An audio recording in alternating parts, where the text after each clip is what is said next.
Alright, so our debate is about whether or not we should stay in Afghanistan or not. The affirmative stock issue, Barack Obama's planned timetable for the Afghanistan war should be extended. Obama has just recently changed the timetables, and it's looking as though he still does not know for sure when we'll be actually withdrawing our troops.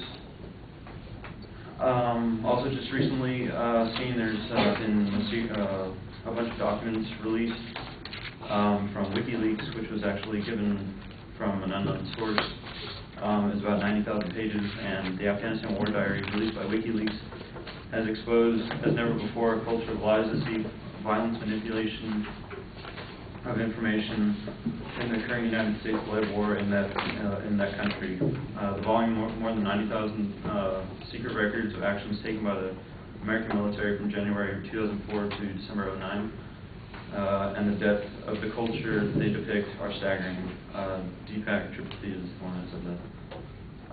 The U.S. needs to stay in Afghanistan until we've made a drastic effect.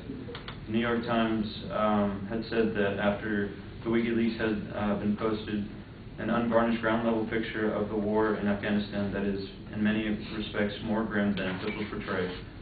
The U.S. should not leave yet because of what we now know of the war.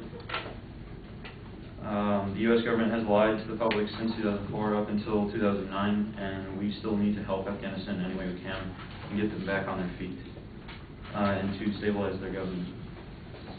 We also need to stay there because the Taliban is increasing where we actually have decreased our troop numbers.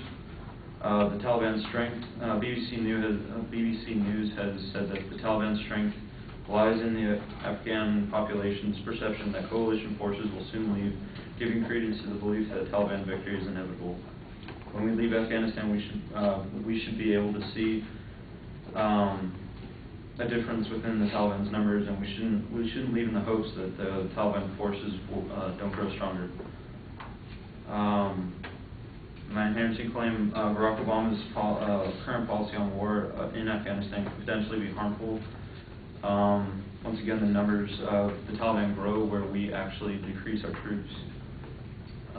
We've also stated in WikiLeaks that we don't believe that they actually have some of the same technology that we do, but they actually have Stinger missiles, which are heat-sensitive type rockets, and we've actually been lying to the public that they actually are still back in the Cold War type era where they have only just RPGs and stuff like that.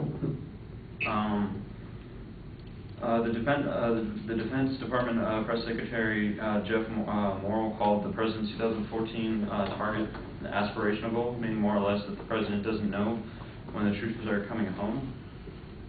The solvency claim is that Barack will actually on the money issue. The Central for Defense, according to the Center of Defense Information, they've estimated that the cost of war in Iraq and Afghanistan will reach up to $1.08 trillion by the end of the fiscal year 2010, and most of that has been actually spent helping the Afghanistan forces, which is helping them train for whatever the Taliban has to do. And then our solvency is that Barack Obama should reevaluate his plan for Afghanistan and should extend the timetable for our stay there, especially with all the leaks soon to come from WikiLeaks.